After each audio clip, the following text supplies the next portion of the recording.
Good evening, grave robbers, and welcome back to the television graveyard. We have come here tonight to examine the spirits of past television shows, to find out which ones could be resurrected, should be resurrected, and which ones should just stay doomed. This is a podcast in which we analyze the history, the hype, and the aftermath of shows that ran only one season, including some that ran only one episode. With me, as always, is TV's Noah Houlihan. I, Noah Houlihan, hereby promise that I will not make a bonus/supplementary episode where I prank Laura. Alright, cool. Now say it like you mean it. I, TV's Noah Houlihan, hereby promise I will not make a YouTube video pranking Laura. Yeah, this is because I will end our relationship. Well, I started the idea of doing these bonus episodes 2 episodes ago, and now we're doing Prank Academy. And the idea of the bonus episode seemed pretty obvious, and I just want to let you know that I'm not doing it. That being said, I couldn't find me doing parkour, so there was no bonus episode for Matt Packed Game Lab. Okay. So we're doing Prank Academy, which is a YouTube premium series starring BF versus GF, yeah. Also Prank versus Prank. Yes. Now, before we get into that, I want to talk a little bit about YouTube Red, like we've been doing. Mm-hmm. I watched The Thinning. Yes. Which is the Logan Paul movie about how 5% of the population needs to be killed every year. And the way they decide that is through a standardized test. And first off, I did the math on it. Mm-hmm.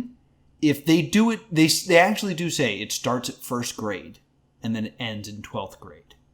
Which means by the time you get out of 12th grade, almost half of your classmates have been killed. Oh, fun. I did the math on it. It was if you're a class of 200 when you start, when you end, it'll be a class of 108. Okay. If I was a high schooler who was currently worried about the SATs, this movie would be unbelievable to me. It'd be super fantastic. It's pretty good. I watched some of the second one with you. Yeah, there are some themes of if you're a really good athlete, it doesn't matter how you do on the test. If your parents are powerful enough, it doesn't matter how you do on the test. But the main crux of it is Logan Paul is the governor's son, and he decides to protest. He's going to get every question wrong and see if his dad puts him to death. Mm-hmm. And, of course, it is rigged so that he is not killed. But in the biggest Bush League superhero villain move, to quote you, they end up putting to death the smartest girl. Yeah. And not only is she the smartest girl, but her parents are dead, so she's taking care of her little sister and little brother. She is the super, good character here. And she's being put to death despite having the best score. Which feels really obvious, because I think you would just go to the next lowest cut score. Yeah, you'd think.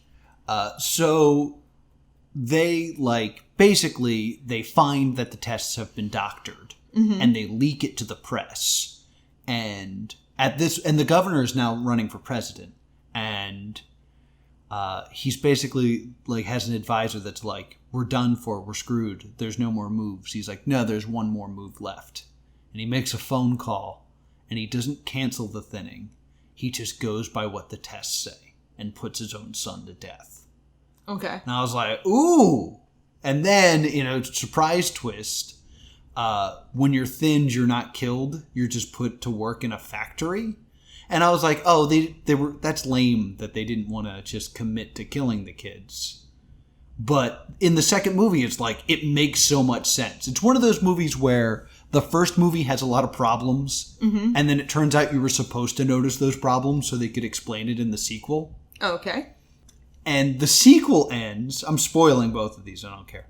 The sequel ends with them once again exposing all these problems. That the thinning children are being used as slaves, and, that the tests are corrupt, and like the profiting being made by the testing companies, like all these things.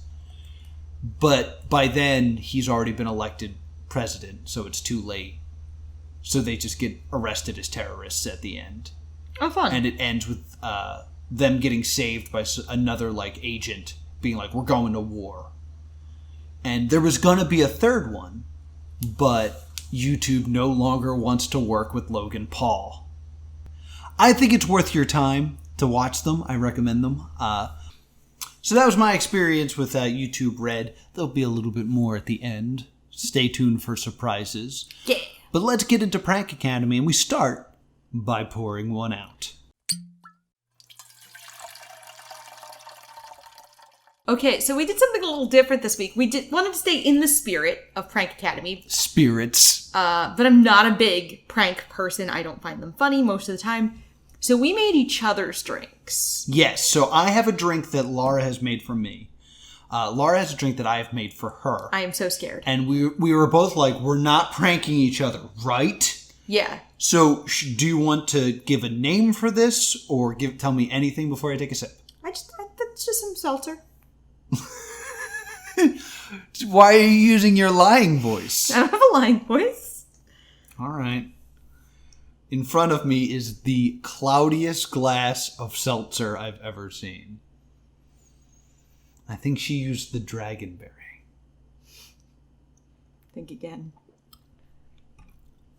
I didn't put tequila in it. You just made the tequila noise. Ooh. There is no tequila in that drink. Really? Because it like hurts my teeth. Yeah, there's no tequila in that. Oh my god. Not a drop. You have my word as a gentleman and a scholar. What is it then? It's 99 bananas. Maybe, the 99 bananas is what's clouding this. That makes sense. I don't think that's true either. Okay. Orange pineapple seltzer. Okay. A tiny splash of banana rum. Okay. And the thing that's making it cloudy is a little bit of Truly mango lemonade. Oh, this was mixed in a Truly? I mixed some of a Truly in.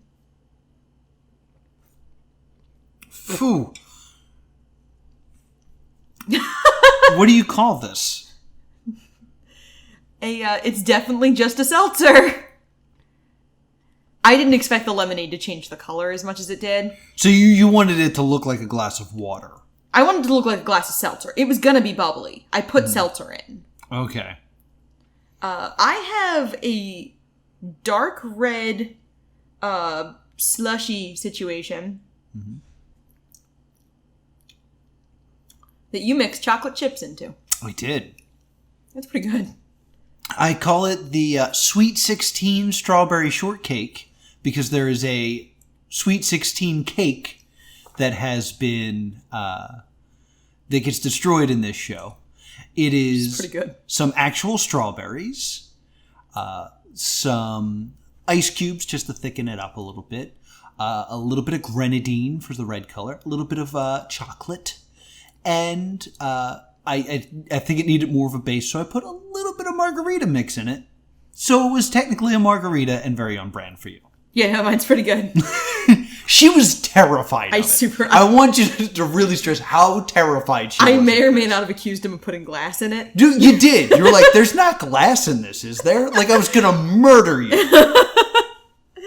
Yeah, mine's pretty good. I didn't expect the seltzer or the lemonade to change the color in yours. I thought about adding some blue curacao. Yes. But then I was like, it's a little cloudy, but like it looks like a glass of seltzer. Well, the drink I was planning on making before you pitched this idea of switching drinks was the Go-Go Indigo, which was just going to be a lot of blue curacao. What alcohol did you put in this? I put in the Dragonberry rum. Okay. Yeah, I didn't put in Dragonberry rum in yours. Yes. I wanted to put in chocolate cake vodka, but apparently we threw that away.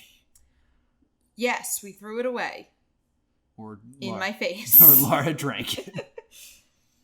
So yeah, I'm glad you like yours. There's a little bit more over in the blender cup. Yeah, there will be a brief intermission at some point. So, how is yours? Mine's really strong and full of alcohol. Yeah, I will say, I knew we were planning to run an errand or two later, but I also knew that I was going to drive. All right, so this is going to be yet another one where I get sloppy halfway through the podcast, so get excited for that. I do like that we kind of have the thing of mine are always a little less alcoholic than yours. Yeah. I'm not much of a drinker. I wasn't until recently. That is false. So, let's talk about Prank Academy. Prank Academy is a show starring, at the time, boyfriend and girlfriend Jesse and Jeana. Mm-hmm. And they always played pranks on each other. And now they're going to teach other YouTubers how to prank. Yeah. It's a cute little concept. It's a prank show with more of your favorite YouTubers involved. And the two things I want to point out here from the beginning is, one, I think Jeana is more attractive as a cartoon. I don't know why. I think it's the glasses. Oh, really? You think that a blonde cartoon with glasses is more attractive than a girl that does not look as much like your wife as the cartoon does? Yeah, that is true. And because if you drew a cartoon of me, it would look a lot like that cartoon. Very true. And Jesse, you noticed something like there's something wrong with his eye. Yeah, he clearly had gotten a black eye at some point, and it was in the stages of healing while they filmed it. Yeah, so throughout you see different stages of his eye, and it's clearly not in order. So there's some times where it looks like he just got lumped up, and there's other times where he looks fine. Yeah. So each episode of Prank Academy, and I'm just gonna blow through this part, I don't want to go through all of them. No. Start with them pranking each other in a clearly staged prank. It's so obviously staged, and it's very oh no, prank! The one that really upsets me is they're clearly in not their home, and Jesse is, air quotes, asleep on the couch. And Jeana walks over to a stereo system and turns it up real loud, and he gets startled awake. Not only is this staged, he's not asleep, music didn't even really play. So, it's lame. It's just lame. Yeah. There's another one where they're in a photo booth, and she puts too much lipstick on. Yeah, and then just goes at him. Which is cute because it's the Miranda Sings episode. Yeah. There's one where Jesse eats sand, and she's like, it's a sandwich. Like your 6-year-old would do to you because they don't know better. So that's the cold open. The cold open every time, and every time I roll my eyes. Yeah. But the crux of every episode is some YouTuber getting involved to either get pranked, prank another YouTuber, or prank the public. Yeah. It's usually to prank another YouTuber. Yes. Because we start by pranking a YouTuber. Mm-hmm. We start by pranking Joey Graceffa from Escape the Night. From Escape the Night. I'm glad we're watching Escape the Night, because I knew who some of these people were. Absolutely. In fact, most of the people in this I knew because of Escape the Night, not because they're just not in the parts of YouTube I watch. Yeah. There was very few Let's Players getting pranked, which is the parts of YouTube I hang out on. Yeah, we didn't see Matt Pat getting pranked. Yeah. And we didn't see Kevin Perjurer get pranked. Tonight, Disney's food blog is going down. AJ from Disney's food blog here.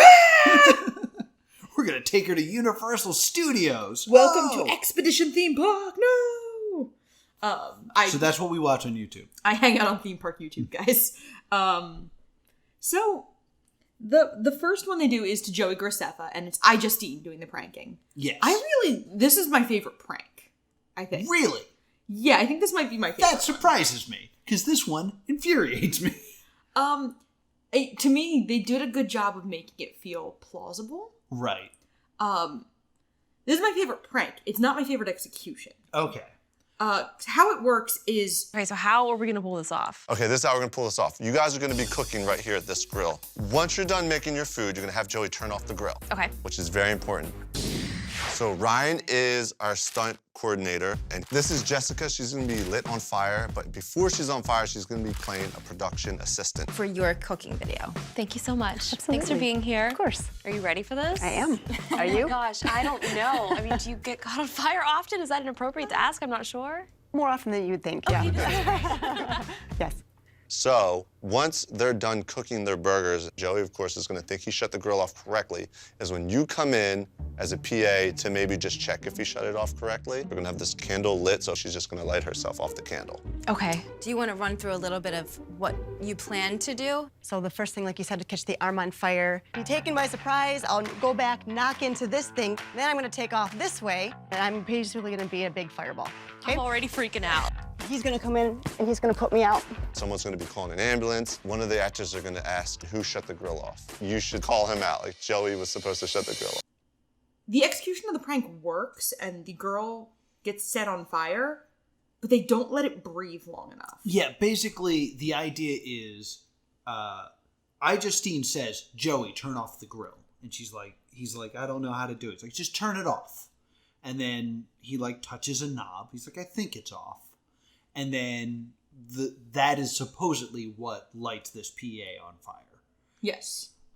The burn is great. She gets burnt. She flies backwards. Like, she gets lit up. She falls to the ground. They fire extinguisher. Fire extinguisher. And then it's basically, did you turn off the grill, Joey? I think I did. Prank over. Yeah, like, not to be a jerk, they needed to get more involved. You needed to see paramedics. I always talk about how, like, punked goes a little too far. Yeah. This didn't go far enough.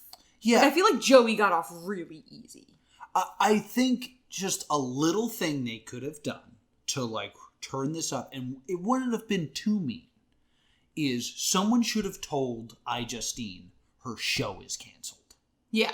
This way, she could look at him and say, you canceled my show. Yeah. And then, whatever Joey does, whether it's be upset that someone's on fire or be upset that Justine has lost her show, you do the opposite of. Yeah. So it's just like, oh my God, I'm so sorry that, you lost your show. Can I talk to someone about this? It's like, you want to talk about a show? A woman just got injured. Yeah. Like, that's how you pile it on, because you make the person in the prank never right. Yes. So that, like, when the prank is revealed, they are then relieved. But right now, it's just like, oh no, this woman's hurt. No, she's not. Oh, okay. Yeah, so, and then the other conceit they have in the show is pass-fail.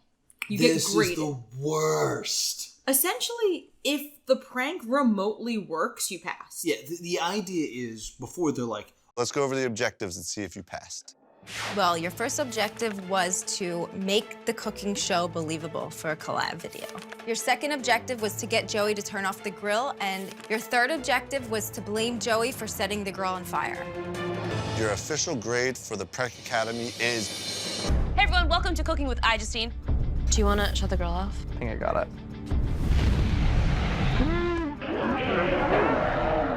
Did you turn it off? Yeah, I turned it off. So with all that being said, you passed. passed. Yay! Congratulations, you are our YouTube prankster, Justine. You really got him good. but there's nothing on the line. Yeah. It's not like if you pass, you win $10,000. So every time they do this gimmick, and I'm not going to stress this gimmick the whole time, there's this moment of the prankster, like, with their fingers crossed, being like, oh, I hope I pass. There's literally no stakes or consequences. Nothing matters. Like, my feeling towards this is this exists as kind of like insurance, that if a prank doesn't go right, instead of cutting it, they can still air it and fail the YouTuber. Yes. So it's not entertaining, it's not suspenseful, it's just kind of like there. Yeah, it's to give their... It is literally to keep a bad prank from being a waste of a day. Yes. The second prank is pretty funny. Yeah. I didn't know that We the Kings started off on YouTube. Yes. That Charles Trippy was a vlogger. Yes. We the Kings is kind of like they're a 2010s emo band. I like them a lot. And this prank is centered on luring their songwriter to the Gibson guitar, like, studio space under the promise that he's going to get a free guitar. Yeah. Which feels very much like it's a box propped up on a stick. Yeah. Kind of trap. Free guitar? I'm there! And then the two, like, younger hipster types who work there call out Check Yes Juliet as being an accidentally stolen song. Yes, of Go Go Indigo, are you listening? I am watching you from my hideout. I can't wait for you to come inside. Yeah, which is a very weird... It reminds me of when Hey There Delilah was popular. There was a version of it that was a joke of like, Hi, Mr. Higginson, it's me, Delilah's lawyer. I am writing to inform you of a third restraining order in effect. Everyone did a parody of The Hey first There, two Delilah. haven't stopped you yet. She's quite upset. That was the best one, I think, because it was very, like... I liked Hey There, Mr. Thompson, which was by Sarcastic Gamer, about the person who was suing GTA for destroying America. They're like, yeah, that's not going to happen. Oh, I just liked the one that was like, hey, you're creepy. Because when it came out that, like, Delilah was, like, a girl he met twice. It was someone else's girlfriend, wasn't it? Who the songwriter had met, like, twice. Oh. And I get that sometimes you're like, that's a good name. Mm-hmm. Like, I've straight up stolen names for characters. Been like, nice name. Shame if something happened. Hey, Plain White Tees. Stay dude. You know, I like several of their other songs. No, I like Plain White Tees. They're kind of like We the Kings, like that kind of music that I am utter trash for. So the idea of this prank is they are going to look at these guitars while someone starts picking up a guitar and starts strumming Go Go Indigo. And singing along. And then the other girl comes in, independent of him, and goes like, oh my god, you know... this obscure indie band in New York. I forget what the name of it was. The Sunshine? Something Field. Oh, yeah, Something Field. And they have... Field Promise. Field Promise. It was in my Google history, because I'd looked them up. They had made a website for Field Promise. Which does not appear to still be up. Which is a nice little touch to this.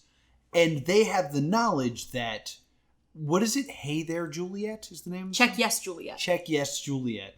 They knew it was a song that was added late to the CD and was written while he was in New York, even though he's from Florida. Yes. So there's enough circumstantial evidence that they are going to convince this guy he didn't write one of his biggest songs. Yes.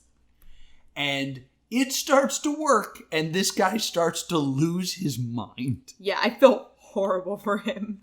But it's a lot of fun. Yeah, because he's like, there's no way I stole that song, I'm from Florida. And then later he says, I was in New York, and the guy was like, oh, so you're lying. You were in New York. You know, how many stories are you going to spin? Like, really just digging the knife in.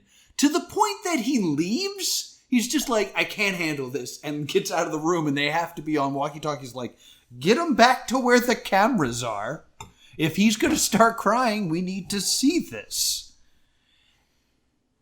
They get him so good, because he honestly starts to question whether or not he wrote that song. Yeah. This, in my opinion, is the best prank in the show. Yeah. Because it's one of those things where it's harmless. Like, nothing could go wrong where, like, someone could actually get injured. Yeah, no one can get hurt from this. And it works as a perfect advertisement for the band! Yes. Because if you had just, like, maybe heard Check Yes Juliet on the radio and didn't know what band it was, or knew who Charles Trippy was but hadn't heard his band... I was singing Go Go Indigo all week. And I really, really like We the Kings. Yeah, so, like, not only is this a good prank on somebody, if you didn't know that band, it encouraged you to check it out because the song is catchy. And if you like the band, you might not have known they were YouTubers, because I didn't. I certainly didn't. And I like We the Kings. How's that drink? It's growing on me as I drink. As you drink more of the 99 bananas, you were enjoying it more. This is an important thing I got to bring up while I'm still sober enough to remember it. At the end of every video, after the whole grading thing, Jesse comes out and he's like, Thank you for watching the Prank Academy. If you enjoyed this episode, please smash the thumbs up button. this ticks me off every time. Yeah, Noah's just mad about that. Because here's the thing. You're no longer on YouTube. Right. You're a YouTube premium show. I've already paid for this. How dare you ask more of me? Like, could you imagine after watching Stranger Things, they were like, yo, if you really want us to continue to fight this Demogorgon, make sure you give us 5 stars on Netflix so we continue to bring the seasons, and we'll be back next time with more of 11 shenanigans. No! You already have my money. How dare you ask more of me? See, it really didn't bother me because I think I regularly forgot that it was like YouTube Premium because these are also short. Yeah, they're very short. They run 8 to 11 minutes. Yeah, so I think it's very easy for me to have forgotten that they weren't just a YouTube video. But the point is they're trying to make us believe that like this is something worth paying for. So you should not make me think I'm watching just another YouTube video. Like, it should be thanks for watching. Stay subscribed to YouTube Red. We got more pranks coming at you soon. School is still in session. School is still in session. It's a good one. Yeah, and we binge these. So, and they're only 8 minutes. So every 8 minutes, Jesse is yelling at me with this call to action that I'm not gonna do. Yeah. It's not great. Like, I understand make sure you subscribe when I'm on YouTube because everyone is fighting for that piece of the pie. But this made me angry. The next episode to air feels very out of order. The next one is the crane prank. Yes. And I felt like this and the car crash prank that happens later should have been the last 2 episodes. Because in this one, it's the Dudesons. Yes. And they're pranking Jesse. Yeah. And I feel like this should have been toward the end. Because I think we needed to see Jesse and Jeana get their comeuppance at the end of the series. Yeah. I also got the feeling that this one was recorded after the one Jesse pulls on Jeana. Yeah. Because I think they needed to air this one earlier to justify what Jesse does to Jeana. Because what Jesse does to Jeana is outright heinous. Yeah. So what they're doing is the prank that Jesse thinks they're pulling is horrible. They're trying to make it look like he dies in an explosion. So there's going to be an explosion. He's going to get pulled through a wall. And they tell him, it's like, then we're going to shoot like blood and severed limbs out of the wall. Like you've been obliterated. It was like, ooh, that's not a fun prank. It's like, a man is dead. So they're doing a rehearsal where he gets thrown through the wall. And then like the stunt crew comes in, unhooks the thing that pulls him through the wall, hooks him to a crane, and they throw him 90 feet in the air. And he's terrified of heights. So he cries. No, what the you! Oh, no. Please, no. Please. Oh, my God, yo. I'm f***ing terrified right now. Yep. And like, he does this thing where he's holding onto his vest in a way that's like, man, certainly would suck if he unhooked something. Because it's not like he's been given, like, stunt advice of, like, let your arms hang free, don't touch the hooks that are keeping you from falling to your death. He's holding on to his front, and the hook is in the back. Yeah, but the vest is like, what keeps the vest on him Yes, you're right. is connected in the front. Like, I've been on roller coasters with people who have gotten scared and gone, I want to get off, and they pull on their bar. Like, the fact that this thing that's going 50 miles an hour, you can just walk off of at some point. He's in that fear place where he's like, I want to get down. Let me pull off this vest and drop down, because no one's told him this is about to happen. This is pretty dangerous. This is pretty dangerous. What they do then, after they leave him up there for a while, they bring him down and they shoot him with paintballs. Yep. Which hurt like a bitch. Yeah, I do appreciate that the dudes do get him right in the butt. Yeah. Then they spray him with some sort of slime that Jeana says is whale jizz. Yes. And then they feather him. And then they're like, if you want to come down, squawk like a chicken. And he squawks like a chicken, and they bring him back 90 feet in the air first. Will they also then water cannon him? Oh yeah, I forgot about that. Which also hurts real bad? Yeah. Yeah, this one's really sadistic. Yeah, it's not a good time. Yeah. The next one might be the best acting. Okay. It's the birthday cake prank. Yes, the one that your drink is named after. So, it's, oh god, I don't remember. Some of the YouTubers I genuinely just don't know very well. Yeah, I forget who this is as well. Yeah, it's, I believe it's Shay Carl. Okay. In this one. And he and his brothers are, touring the YouTube space, and there's like a little Sweet 16 set up in one of the studios. Mm-hmm. And it's a baker who has like a cute little baking channel. Yes. She's collabed with a fan. Yeah, For Goodness Cakes. For Goodness Cakes. Like very wholesome, very sweet. And she has collabed with a 16-year-old girl to make her birthday cake. Mm-hmm. And they're going to film it for an episode. Mm-hmm. Very cute, very wholesome. Yeah. They destroy the cake. Yes. And like, the thing about it is they talk to this girl who's playing the 16-year-old birthday party girl.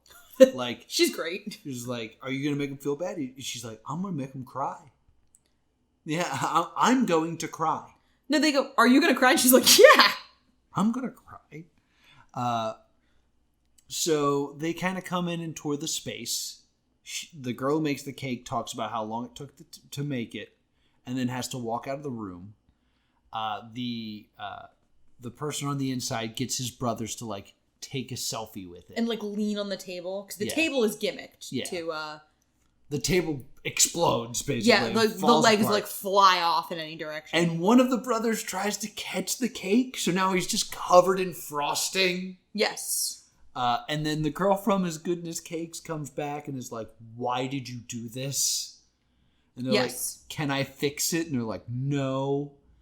And then the birthday girl comes in a wheelchair. Yes. They do go that extra mile to make it like, to make sure that the prankies, or the prankies feel extra bad. And like, the one brother is like, I'm so sorry. And like, is like looking at his skateboard because he wants to give the skateboard as like a present. It's the only thing he has on him. It's the only thing he has, but it's a girl in a wheelchair. It's like, hey, girl in a wheelchair, I'm sorry I destroyed your cake. Here's this thing you can't use. Yeah. This is like, it's a horrible prank. It's really mean, but it is very funny. And like, when they reveal the prank, the girl jumps up out of the wheelchair, like in a way that reminds me of the outtakes from the movie Saved, which is like a deep cut for Noah. And she just like pops up and she's like, ha ha ha, gotcha. And it's very cute. Yeah. The next one is the speed dating prank that feels like an episode of Back Off Haters more than it feels like a Prank Academy episode. Yes, because it is speed dating. Yes. But with Miranda Sings. And I know of Miranda Sings, but I've never watched a Miranda Sings video. This is hilarious. She's very funny. Yeah, like the Miranda Sings voice is very nasally. And like it's one of those great characters that, like, is truly annoying, but so pure of heart that you can't be mean to her. And, like, everything... And I've heard Colleen Ballinger, who plays Miranda Sings, she is legitimately an extremely talented individual. She really is. She made her Broadway debut, I want to say last year, in Waitress, playing one of my dream roles, Dawn. And she was, from what I hear, quite good. Yes. Because I remember watching her. She did Matt Pat's charity stream.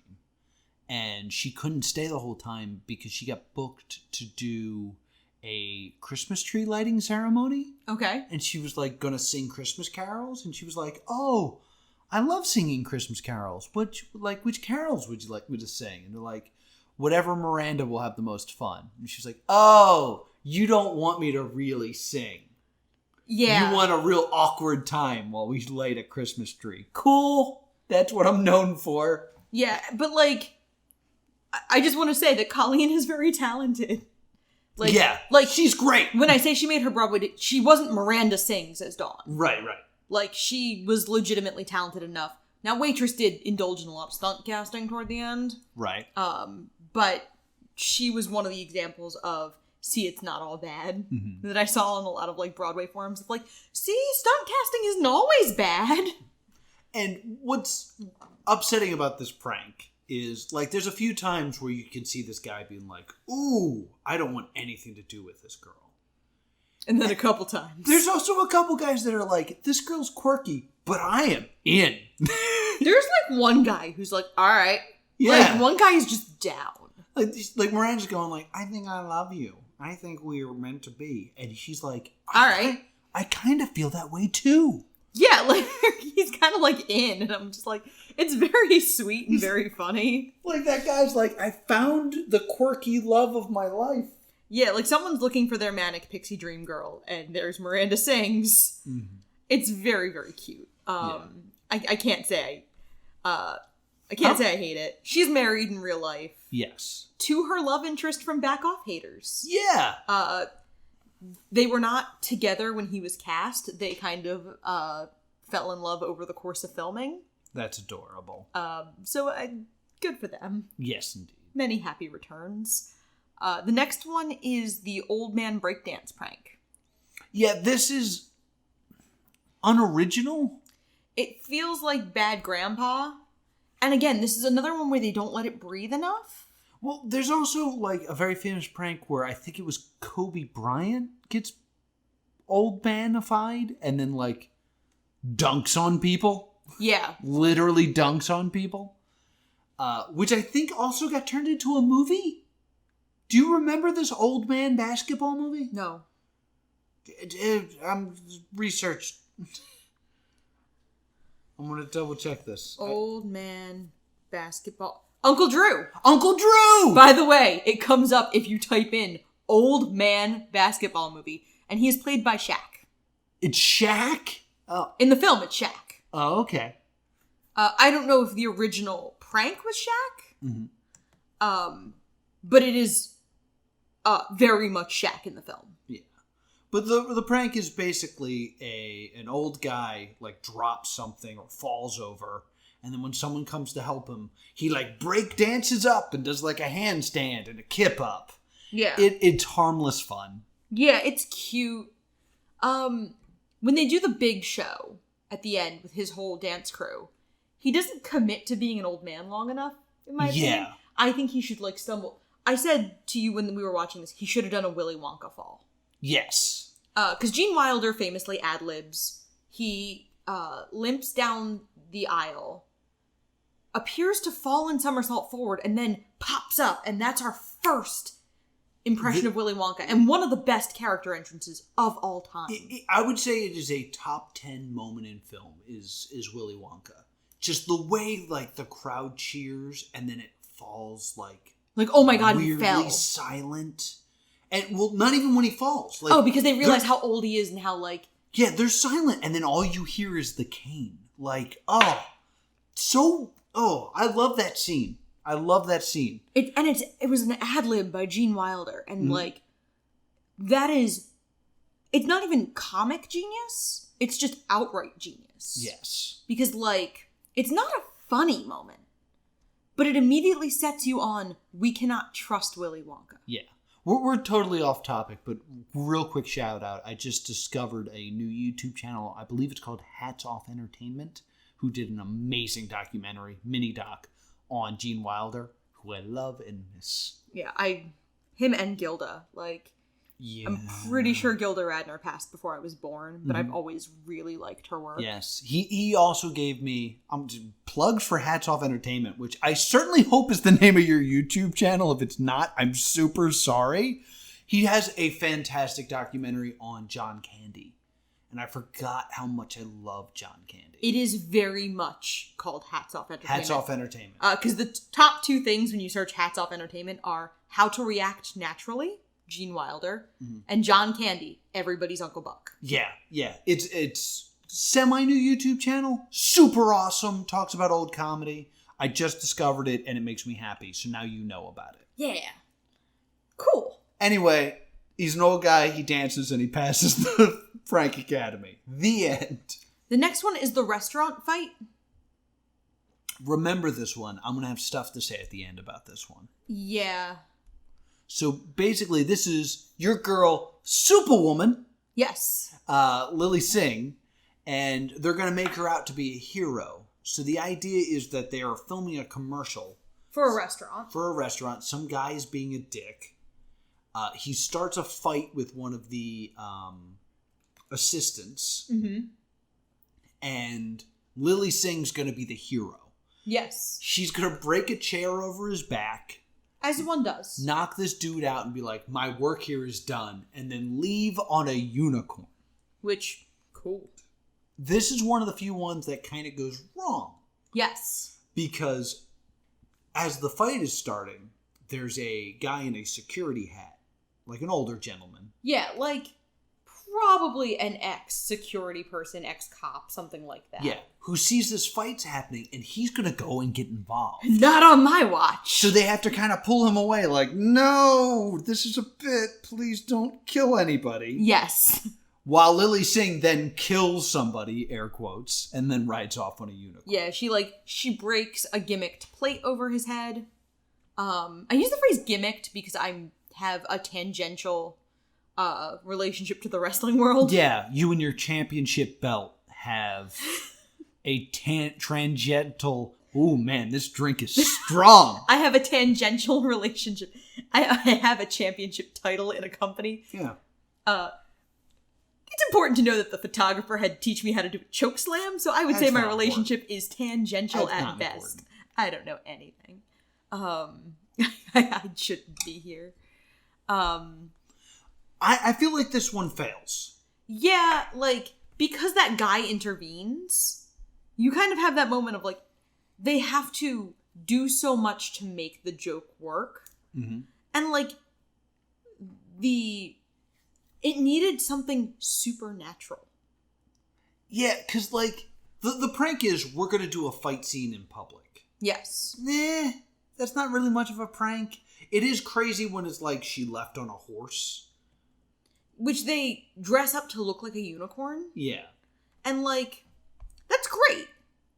One of my fondest memories of my bachelorette party involves a mini horse dressed up to look like a unicorn. Right. But I know it was a mini horse dressed up to look like a unicorn. I don't think they were fooling anybody that it was really a unicorn. Well, the prank here is like, got you, you just watched a play. Ha! Yeah. Like, Like, there's not, like, a huge reaction. there's not a lot of stakes. Yeah. This one's a bit lame. Yeah, But, this is... And I love Lily Singh. but it's important that you remember it for later. Yeah, and I really do like Lily Singh. Yeah, I love Lily Singh, and I would like to have seen her do more. Yes. Especially because she is so talented. I feel like she should have gotten a better one. Yeah, I agree. The next one's The Haunted Room. How many episodes are we in right now? We are 9 episodes deep. Or Ooh. this is the 8th episode, excuse me, The Haunted Room. Okay, because I'm halfway through my drink, and I'm pretty drunk. All right. So be prepared. Get hyped! I'm done my drink, but I think there's only one shot of rum in my... No, I put one shot in. I was very kind to you. I was not unkind. There is how much alcohol's in one of those little bottles that you buy in the checkout line? That's 2 shots. All right, so there's 2 shots in yours, and then there's probably about half a shot of pineapple Bacardi. Did I mention the pineapple Bacardi? I don't think you did. My bad. There's like half a shot of pineapple Bacardi, and then... And Truly. And there's like 8 ounces of Truly. All right. Do you want me to drink the rest of the Truly that's in the fridge? Because I did not use an entire can of Truly. No. I mean, if you want to, do whatever you want. Guys, Noah just gave me this very adorable, very drunk smile. All right, what was the next episode? Yikes, okay, that was in the mic. And my face. It's the haunted room prank.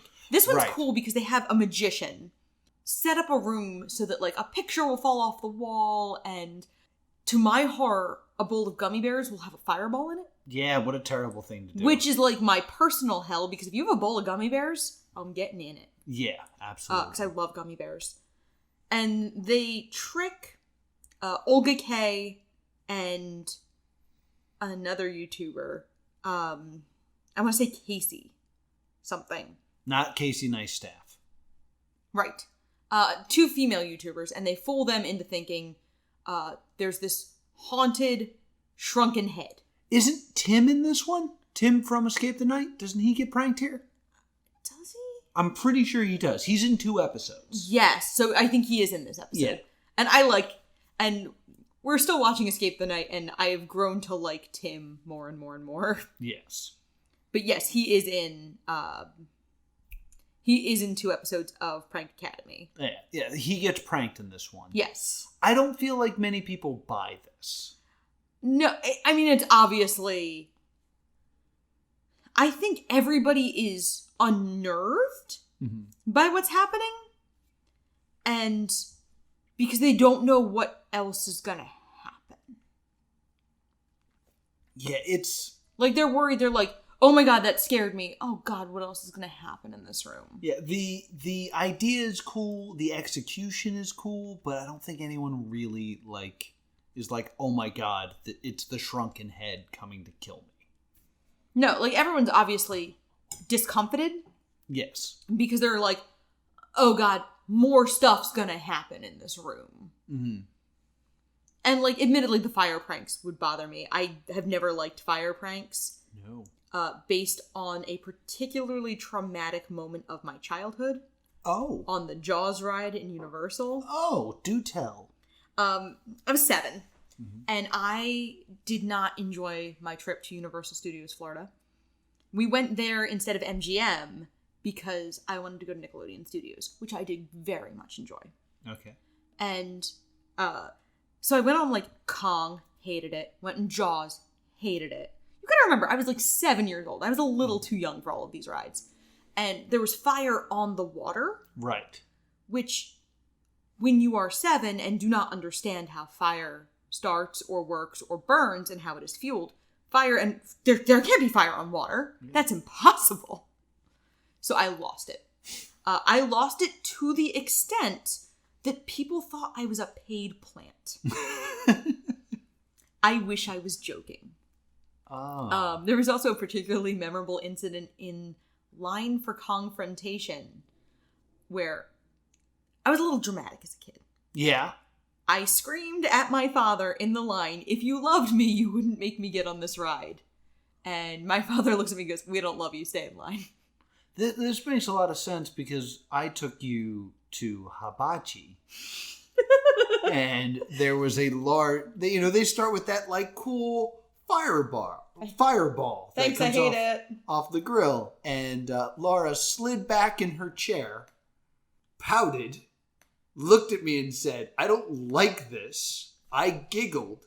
She continued to pout and then pointed at her own face to show me she was pouting. Yes, you needed to be aware of exactly how unhappy I was with the situation. Hibachi's great, and we've gone back many times since. But now I know it happens, and I think you noticed that I always still slide my chair back. I know it's coming now. In any case, that's the haunted room. Shut up. Yeah, this has been a fun episode because this has been more like us talking about things with this as a background. Yeah. Next is the tiger prank. This is an interesting one. This varies wildly about how successful it is. It's somebody pretends to be injured and on crutches. Yeah. Drops their groceries and asks a kind passerby to help them take their groceries to their car. Mm-hmm. And in their car is a live tiger. Yeah. So Jesse's like, I rolled my ankle because I was trying to bring this cat home from the zoo. Which is funny. And then when they get to the car, there's a tiger in there. This is one of the most fascinating ones. Yes. Because who's the other prankster besides Jesse and Jeana? I don't remember who the guest was either. But it's very interesting what happens when Jesse does it versus when Jeana does it. Yes. Because when Jeana does it, well, when Jesse does it, there's a lot of like, you're crazy. What's wrong with you? You have a tiger. When Jeana does it, it's a lot of like, that's a tiger. You playing. And someone's like, I'm not going to help you, but can I get your number? What should we do with it? I don't know. I'm going to open the door and you grab her. I'll open the door and you can grab her? Yeah, look. No, I don't want to touch You don't want to touch her? Do you think I'm crazy? No, hell no. Hell no? Oh, okay. What if I say you're beautiful? Thank you. Give him a hug. Thank you. Thank you so much. Maybe I can call you sometime? Yeah. Oh, no. I was trying to get your number. Yeah, like, he's insane. She's quirky. Yeah, she's got a tiger. Like, I might not have to deal with the tiger to spend time with her. Yeah, like, there are definitely people who are like, I could still date Jeana. And the prank, like, nobody...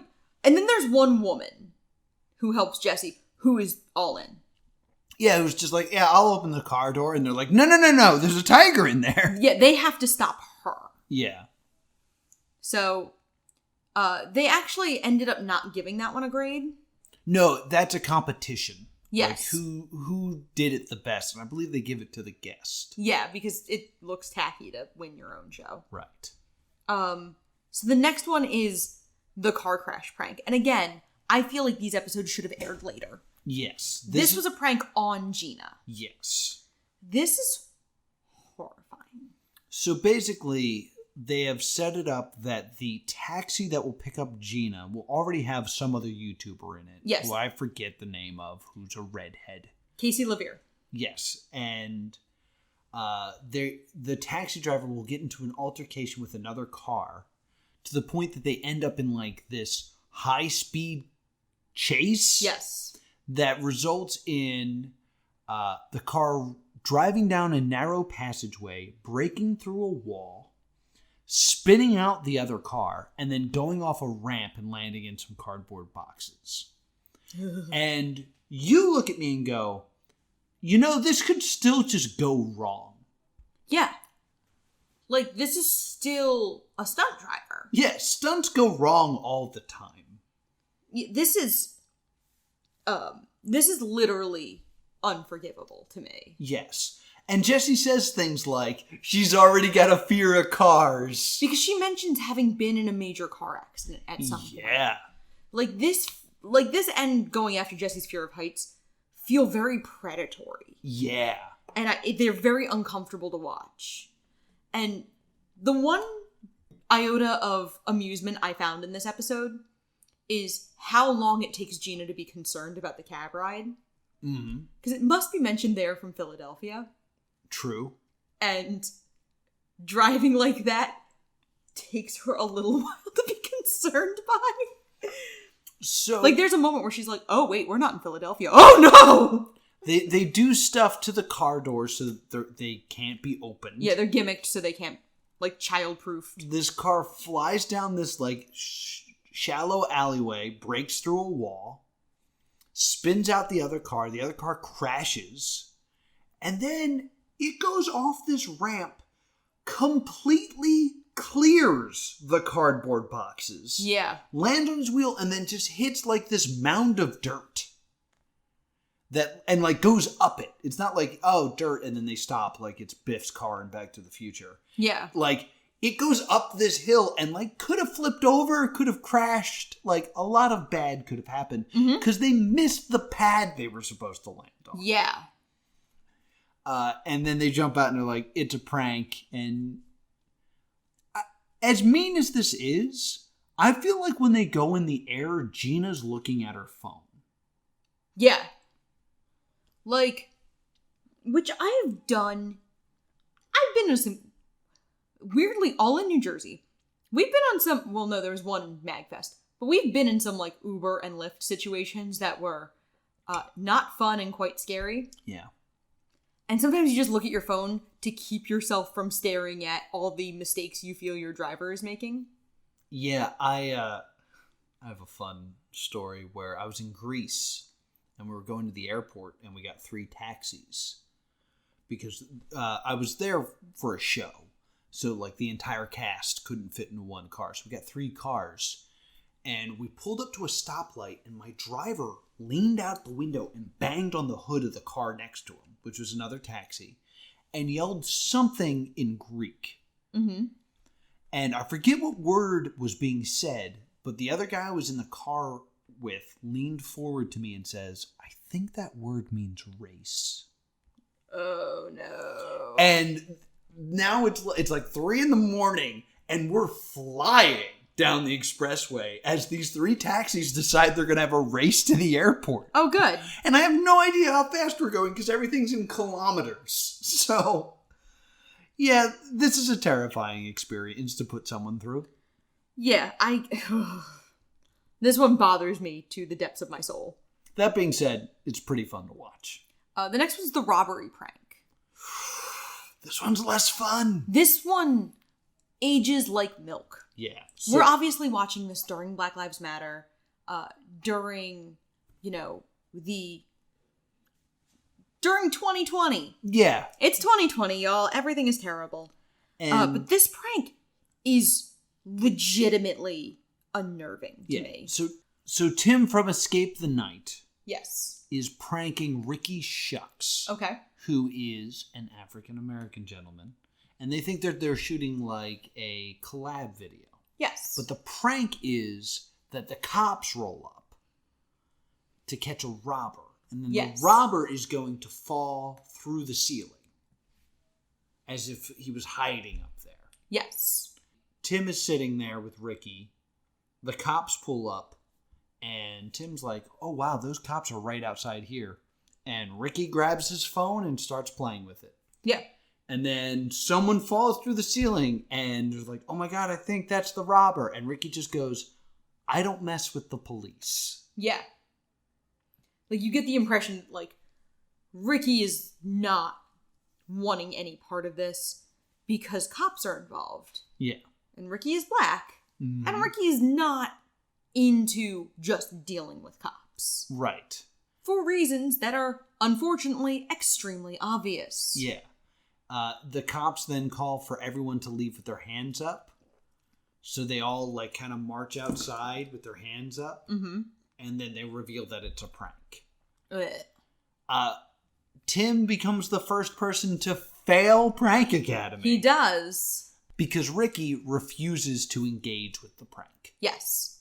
Probably because the prank, in Ricky's mind, could very quickly end in his death. Mm-hmm.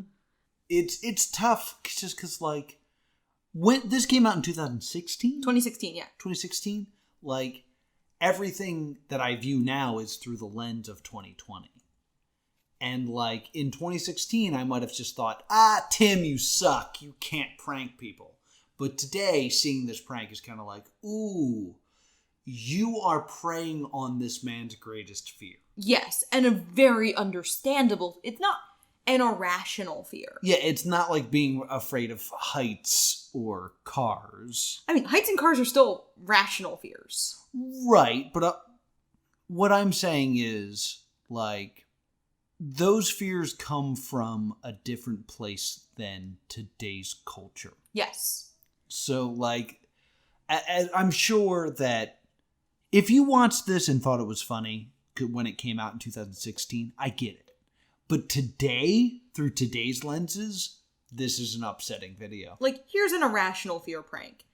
In college, I had an RA who was afraid of praying mantises. Mm-hmm. So I printed out a picture of a praying mantis and put it on his door. Mm.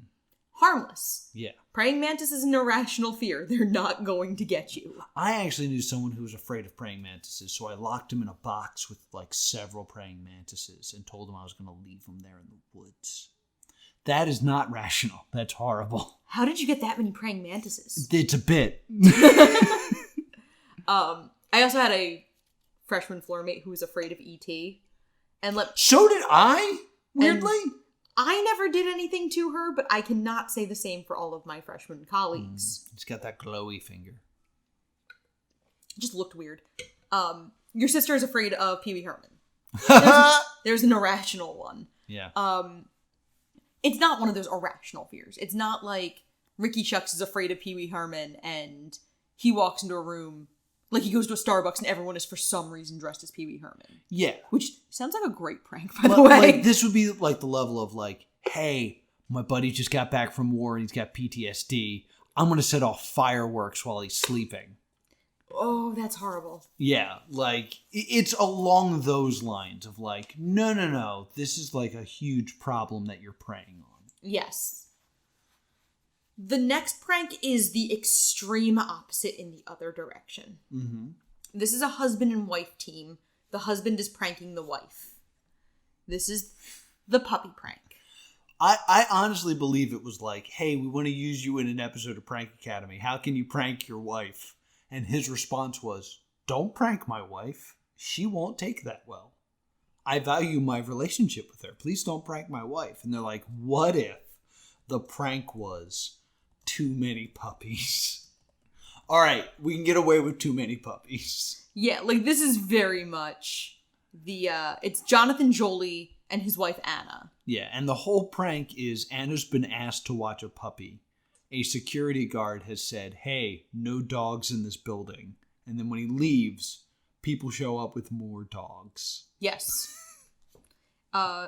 It's kind of fun. Yeah, it's fun because there's lots of puppies. Because it's every time the security guard comes back, it's just her surrounded by more and more puppies. Yeah.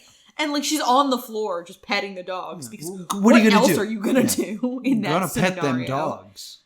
Which, frankly, mood.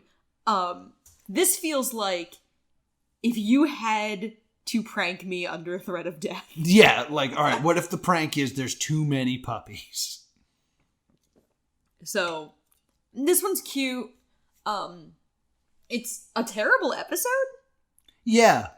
Because it's not, like...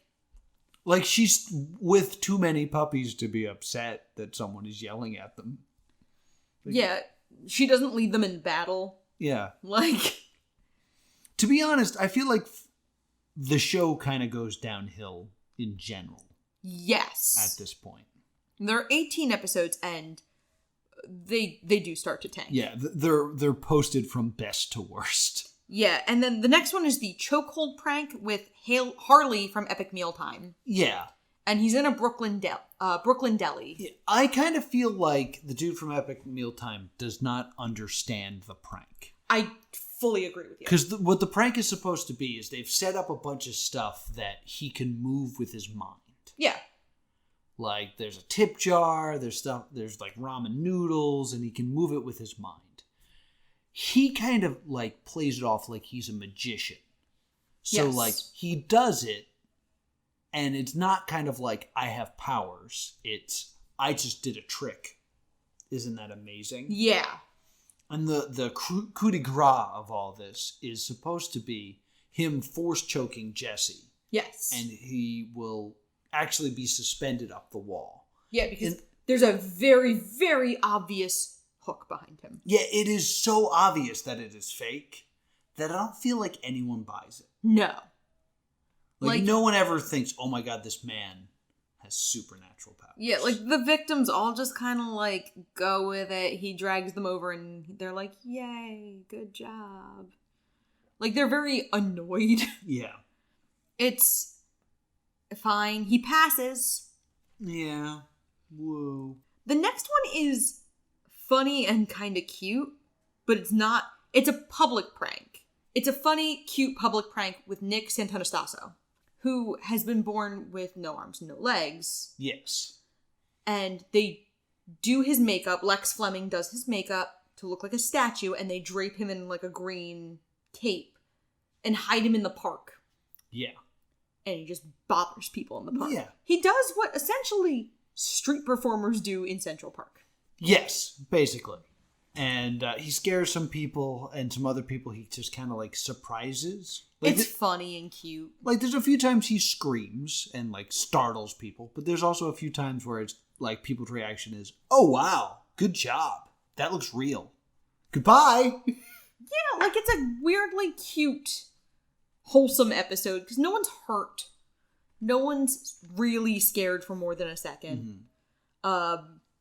He like kind of hits on a lady. Yeah. Like there's an older lady where I'm like, you guys might go on a date later. Good for you. Yeah. It's not really much of like these episodes are very short, and a lot of the episode gets devoted to watching Lex Fleming do the makeup. Yes. And she does an exemplary job. Yeah. But I will say, she doesn't, like, we see her do her own makeup, and her own makeup is so much more impressive than what she does on him. Mm-hmm. And I was like, you had somewhere else to be today. You wanted to get through this You had real to get quick. out of here. The next one is the Other Failure episode. Mm. This is the Stalker episode. This reminded me so much of You and Me.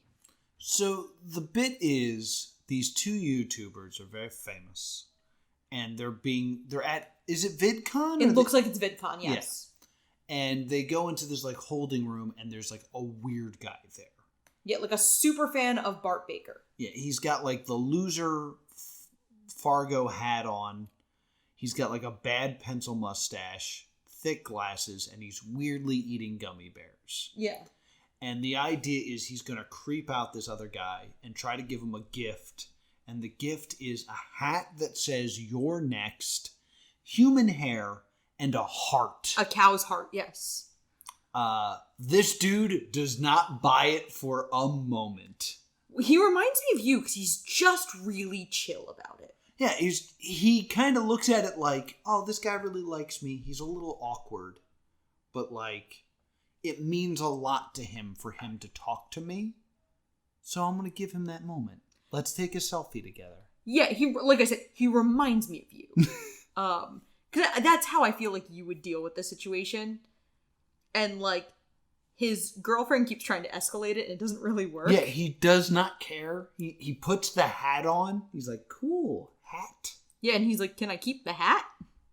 So, it doesn't really work. She fails. Yeah. The next one is a very weird one. They're running out of ideas by this next one. This is episode 16.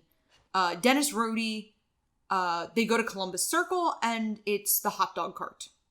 Yeah. It has, like, a little remote control rat. Underneath it. Yeah. This is dumb. It really is. There's not much to talk about. Like, yeah. Oh, it's a pretend rat. Cool. Yeah, it's dumb and bad. The next one I actually really did enjoy, even though it doesn't go correctly. This is Olga Kay, who's a professional juggler, does a little show, and this is the juggling prank. Yes. She is pranking her audience into thinking that her first foray into juggling knives has tragic consequences. Yeah, that a knife has ended up in her leg. Yes. And really what this episode is seeing her juggle. Yes. Which is great. Yeah, like, she's a good show person. It's cute and funny and endearing. Mm-hmm. The blood squib doesn't go off. Yeah, so she's supposed to, like, gush blood, and it just doesn't happen. And then she just kind of limps off stage, and that's kind of it. They still pass her because they're like, it wasn't your fault. Right. I will say, watching her do the show is entertaining. She's personable. Yeah. She's funny. She does a good show. While the prank is not good, I would subscribe to her YouTube channel. Yeah. But no, I'm not gonna smash that like button, Jesse. Stop asking. And then the next one is, they clearly wanted this to be the finale because it's the biggest star. Yes. This is the Steve-O prank. Yeah, And, Steve-O. We're both Jackass fans. Huge Jackass fans. We did an episode on Action Point, I'm gonna say not long ago, quite a while ago. Yeah. And this is Steve-O doing a private invitation show for big fans of his before he has to go to jail. Yeah. Because of his SeaWorld protest. Mm-hmm. This part is true. The SeaWorld protest and, like, it being his last day before he went to jail for a SeaWorld protest. Oh. He performs, he takes event, he glad hands fans. He's really, the fans are not getting super pranked badly, because they are, at the end of the day, still getting an audience with Steve-O, a private show, autographs and photos. Those things don't go away. The whole prank is that a security guard keeps trying to break up the event, they argue, and then Steve-O crushes his car with a monster truck. Mm-hmm. So, Steve-O escalates in the way you would expect. Yeah. It's fun. It's fun. We get to see him do some Jackass stuff. He balances a ladder on his face and tells people to throw dodgeballs at him.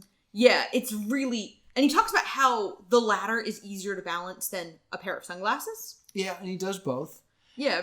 And because he has his training in circus performance. Yeah, and this one, Jesse and Jeana's like, we gave him some stuff for fun, but we didn't expect him to use it this way. Because he starts spraying, like, a fire extinguisher into his mouth. Yes. And they're like, oh, we didn't expect him to do that. He could die. Yeah, it's just like, that's what he does. It's fun. And Steve-O is Steve-O, which is great. Yeah. He has a lot of fun. We have a lot of fun watching him. It doesn't feel like Jesse and Jeana are important in this episode. No. And it ends with an Animal House-esque, like, Steve-O then went to jail for 8 hours. Yeah. Which, that's just... And we didn't bring this up yet, but every time they bring a guest onto the show, they hug. Oh my god. And Jeana does this weird hug where whenever she hugs someone, she makes eye contact with Jesse to say, like, I hate that I'm touching another human. And so I guess she's not just a hug person. Which I get. Yeah, I understand it. But it's weird that it's in the show so often. It's also, they both do this.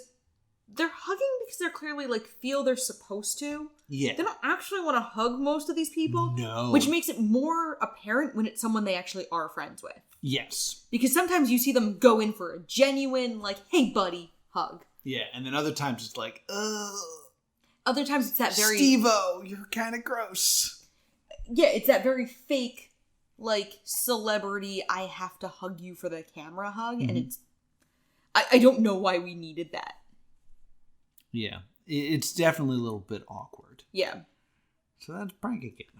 Yeah, it ran one season and it never really had a chance to run a second season. It didn't get canceled. Right. Jesse and Jeana broke up. Right. They broke up before the show began to air. Because the show began to air in March. They went public with their breakup in May. Right. But they had been broken up before the show even started airing. And delayed announcing their breakup owing to the show. And there's a few shots that we see where we're like, does she hate him? They do say that, like, a big part of it was their YouTube career that ruined their relationship.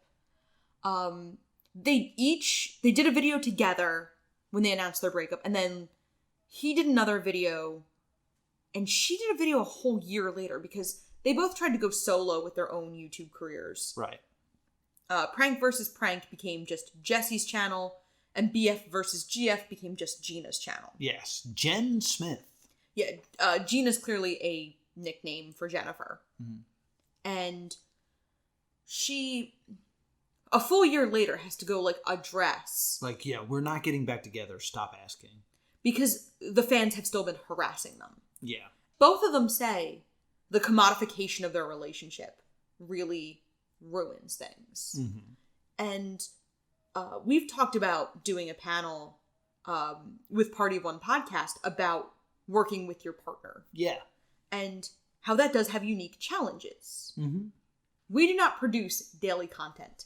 No. They blame the daily content as part of what kills their relationship, because there's a lot that goes into producing one of those videos. They're setting up the prank, executing the prank, editing the video, exporting it, etc. So that's a very grindy schedule. And God forbid you want to take a day off. One day you have to do two. So, and they talk about like putting their relationship up for public consumption. I've gone private in social media. I am a very private person, she said on her public podcast. But my real life, I'm very private about. Yeah. So I can see where they are uncomfortable with how much of their lives has been put up for public consumption.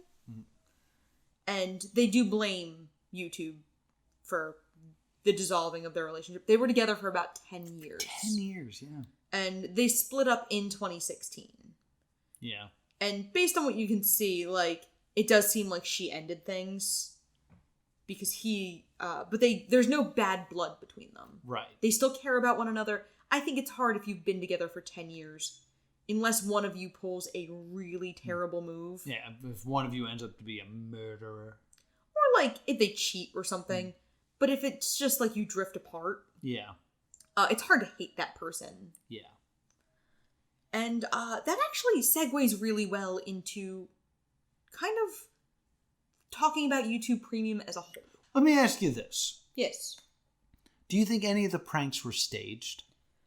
Most of them. You think most of them? Yeah. Well, I got some news for you. Because Noah did some research! Noah did some research. There is a interview of sorts with an old man that has leaked online. Yes. And this man is clearly drunk, and he says, You know, I'm pranks? taking pranks, you know Prank Academy? Yeah, You ever watch Prank Academy? yeah. Jesse? Prank Academy. Yeah. YouTube Red? Yeah. Have you seen the one with Superwoman? Yeah. Yeah. Oh, shit. I'm a security guy. You're the security there? I'm a security guy in the video. For real? All those prank shows are fake, dude. Yeah. Hey, was it Because fake? insurance won't cover it. Huh? They used to be real back in the 80s. No. Yeah. it was all staged. Prank shows used to be real, but they're not real anymore. It's like, that wasn't real. And it's like, no, it wasn't real. They told us it was a commercial, and it wasn't. So there's this, like, a lot of people use this as evidence that Prank Academy was fake. But this man is clearly so drunk that I'm not sure if he's saying, yeah, it's a staged prank, or they told me it was a commercial and it wasn't. That's amazing. But he was paid $120. That's nice. So that's They nice. probably paid like likeness rights. Yeah. Yeah, but like let's talk about YouTube Premium as a whole. Yeah. As an experiment. So my biggest problem with YouTube Premium is you look at like Netflix and Hulu, and they have like their originals, which are reasons to get this service. Yes.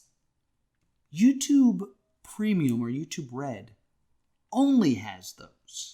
It's not like you can get YouTube Red and then get like Parks and Recreation or episodes of Seinfeld. Yeah, they don't have other content. The four shows we chose to watch for this month were Poppy, Good Game, Game Lab, and Prank Academy. Yes. And I think we're being unrealistic if we don't say that the audience of YouTube skews younger. Yeah, I think that's completely accurate. So the average YouTube viewer is going to ask their parents, hey, can you please get YouTube Red for me? Could you imagine being a parent and being like, let's see what this YouTube Red thing is, and seeing either Good Game or Poppy or Prank Academy as the thing you're paying a monthly fee for? Yeah, I could see where that's it. And I watched a video of Aaron from Game Grumps saying like, please get YouTube Red. Because if you have a YouTube Red account and then watch free Game Grumps, you're supporting the channel more than if you didn't have it. Huh. Because while we're not getting ad revenue, we get part of your subscription to YouTube Red. Huh. So, like, watching this as a YouTube Red subscriber will do more for us than if you watch it as a free account. That's super interesting. And in terms of YouTube Red, do you know what else you get besides these shows? No. One is no ads. And two is... You okay? Yeah. It didn't occur to me that we had been watching without ads. Yeah, that there hadn't been ads on anything we've been watching on YouTube. And it didn't occur to me because I usually just I usually let them run on most channels I watch. Unless they do that stupid mid-video ad thing, which I hate. Oh, I hate that. But like most of the time I'm like, oh, I want to support Defunct Land. I'll let it run. And two is if I pull up a YouTube video on my phone for musical reasons, like I want to listen to an Access of Awesome or a Bo Burnham or a Poppy song, I can turn my phone off, like turn the screen off, and still listen to the music. It's something that's always annoyed me about YouTube. Yeah, you can't do that unless you have YouTube Premium. Yeah, that's really annoying. Yeah, is it worth, what, $9 a month, though? No. No, not when Pandora and Spotify exist. Yeah! And for $9 a month, you could just buy the songs on Google Play. Just buy 9 songs a month. Yeah! It's a good idea, but it's just not good enough. And the only way I think you could really sell YouTube Premium to the audience that like would want it is, hey, if you don't want to subscribe to a bunch of different Patreons, just subscribe to YouTube Red and you help everyone you watch. Yeah, I'm surprised they don't have that. But like now YouTube Red is dead. It's now YouTube Premium. Yes. And, you know, I watched The Thinning and I watched these shows and we've been watching Escape the Night. I feel like we've watched a good percentage of YouTube Premium. Yeah. And while there's other stuff that I'm interested in, like I'd like to watch Weird City, I would like to watch the College Humor show. I don't think I would need this for more than another month and a half. Yeah. Maybe. Yeah, especially because their biggest show was made free during quarantine. Escape the Night? Yes. That's been made absolutely free during quarantine. And as far as I know, it is still free. Yeah. So maybe, but when this is up, perhaps it'll still be up for you. So I guess let's give 2 verdicts. Okay. Let's give your verdict to Prank Academy, and let's give a verdict to YouTube Red / YouTube Premium. My Prank Academy is Stay Doomed. Yeah. They were barely able to hold together one season. Okay. That's... For Prank Academy, it's actually a Stay Tuned. I think it is a fine prank show. I think it succeeds in what it's supposed to be. It's not super for me. And it's a little weird because, like, I grew up with Punk'd. Mm-hmm. And in Punk'd, you usually get 2 or 3 pranks an episode. Yes. Like, I feel like if you took some of those lesser pranks, like the rats, the remote-controlled rats and bullcrap, and just stuck it with a better prank, like the Go-Go Indigo or the car stunt prank, you could make 9 really solid episodes. That's fair. But the fact that they break each prank up into their own episode makes the weak pranks look that much weaker. That's true, because you see this a lot of times in these kinds of shows of a weaker stunt, like with Swerved on the WWE Network. They'll put a weaker stunt with a stronger stunt. Yeah. A more expensive stunt with a less elaborate stunt. Mm-hmm.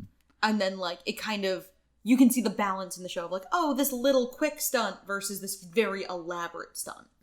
So yeah, I'm going to give it a stay tuned, but I'm still not going to smash that like button, Jesse. I'm not going to. Stop asking me to do so. Now for YouTube Premium, I think it is. I hate to say it's a stay doomed, but they just haven't been able to deliver the amount of content I think they need to deliver to be viable. Yeah.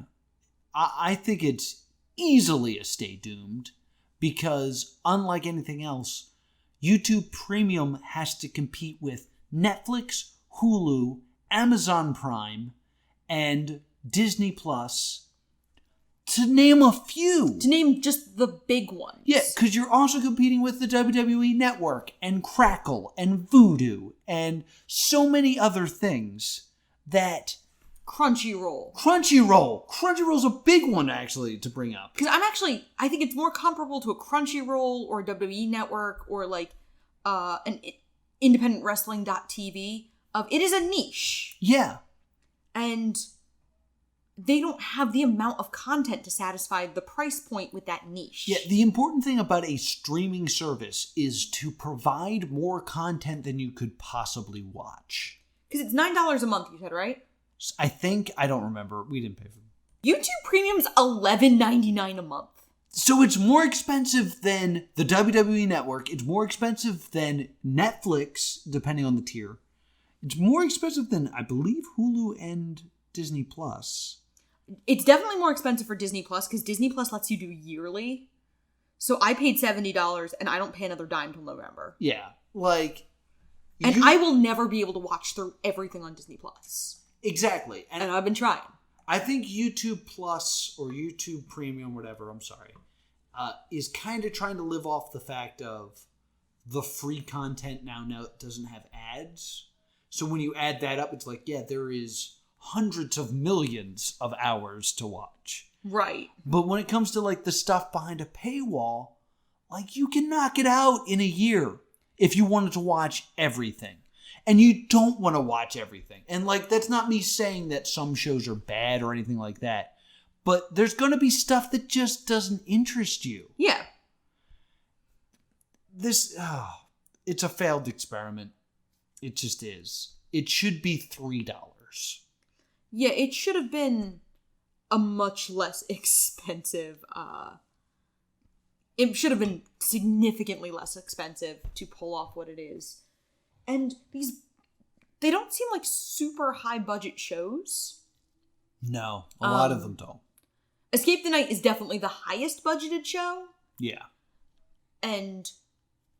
But like, you can't tell me that like Good Game or Prank Academy were that expensive to film. Yeah, like there's one or two probably very expensive episodes, but like renting some remote control rats and a hot dog cart is not expensive. Correct. So we haven't done a theme month in quite some time, and in looking at the calendar to plan out future episodes, we realized that there is a 5th Monday this week. And Tuesdays now. We upload on Tuesdays now. There's a 5th Tuesday this month.